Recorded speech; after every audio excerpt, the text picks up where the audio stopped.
вы ее... Нет, у меня ничего нет.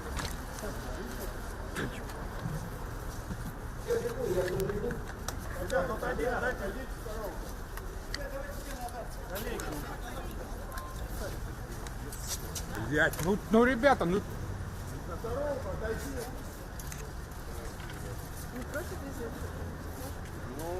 Добро пожаловать, Кирилл.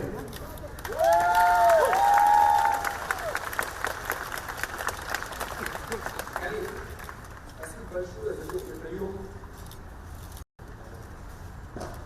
Спасибо, что ждали. Я все скажу на этой конференции, единственное, что могу проанонсировать. Я привез в залу, поэтому, естественно, что все останется как приходит. Все, ну давайте заходим, добро, значит, все успеют, никто не толкается, всех подождем. Спасибо коллеги, спасибо нашему коллективу, агентству России сегодня. Теперь он в полном составе, наконец-то, потому что все эти дни и месяцы, и вот уже почти 16 месяцев,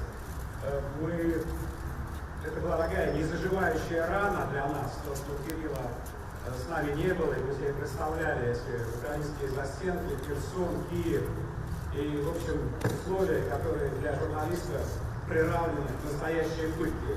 Сейчас мы все вместе, камень упал, этот, который давил наше сердце, хотя это еще не окончательная свобода, нет оправдательного приговора, мы знаем, но все подробности на пресс-конференции. Спасибо еще раз всем, кто вот здесь и кто следит за нами сейчас издалека.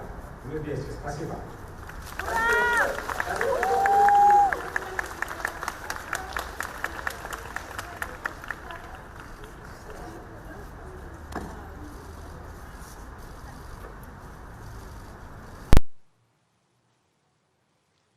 Ну, я обязательно буду носить ее.